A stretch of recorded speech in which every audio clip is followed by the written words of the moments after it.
Ito po ang ating Maxi-Cosi Titan Pro. Imported mold pull-out from Australia. Demo unit po ito. So expect po na meron siyang mga konting flaws.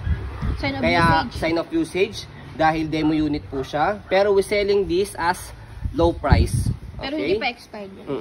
So hindi siya expired dahil tip po namin sa inyo, meron po expiration si car seat. Hanggang 10 years po siya. So matagal nyo pa po siyang magagamit. So good for 6 months old po ito dahil natitilt o semi-recline po siya up to 8 years old. So matagal nyo pa po siyang magagamit. Okay? So it already washed and ready to use na po ito. Ito po yung details po niya one by one. Ito yung kanyang headrest. Okay? And then, na-adjust po siya hanggang 8 years old. So, para may adjust po yan, kailangan nyo po muna pong i-loose yung kanyang harness o yung belt po niya. So, shoot nyo po yung daliri nyo po dito, may makakapaka yung metal.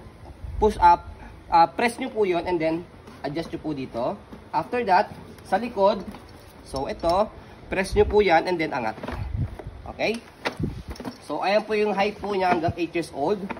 So, mataas po siya. Dahil sa Australia, alam nyo naman po, mas matangkad po yung mga tao po doon compare sa atin dito sa Pilipinas. Okay? So, next natin, yan, adjust muna natin ulit. And then, para yung kanyang belt, okay, o yung kanyang harness is mag-tight, hatakin nyo lang po ito. Okay? Next natin, ayan, may harness pad po siya. Para tanggalin po yung kanyang belt lock, press lang po itong kulay pula. Ayan. Okay? And then next, meron po siyang pad for up to 1 year old po ito. Pag toddler na si baby or medyo nasisikipan na po siya kapag nakaupo or nakahiga, pwede nyo na po tanggalin po ito. Okay?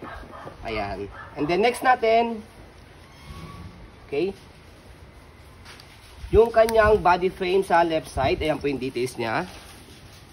With G-cell protection. Ayan.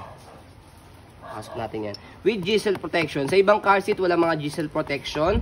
Ang purpose po niyan is extra support if in case na magkaroon ng accident or crash. Yan, hindi ka agad tatama kay baby. Dito muna. Okay, next natin sa likuran. Ayan. So, may adjustment po siya hanggang 1, 2, 3 position. And then instruction niya nandito kung paano ginagamit. Okay, o ini-install sa sasakyan. Yung date.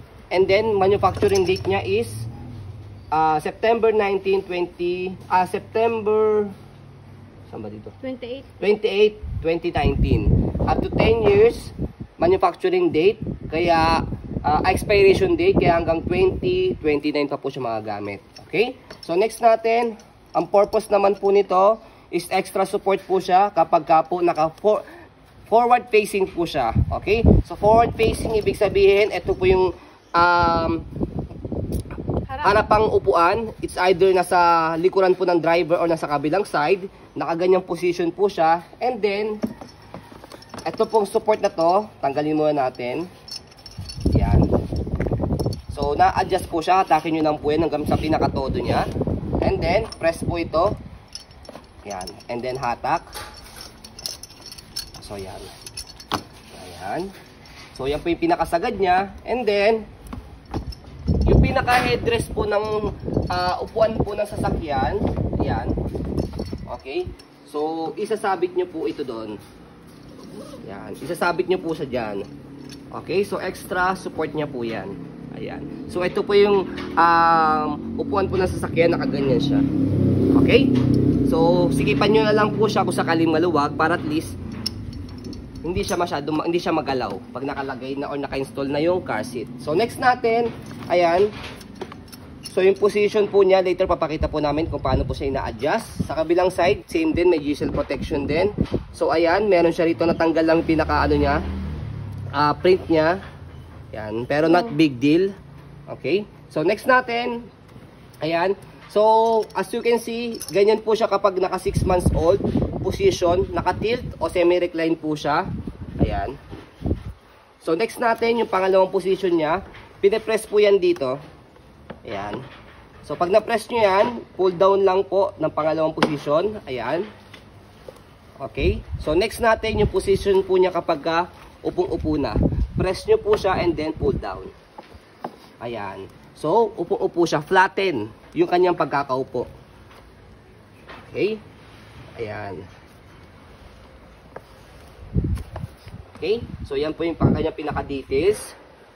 Okay, so yan po as you can see, very details po kami sa aming pag-video kasi ang aming shop policy, no refund, no exchange, what you see is what you get. So yun po, maraming salamat. Have a nice day and God bless po.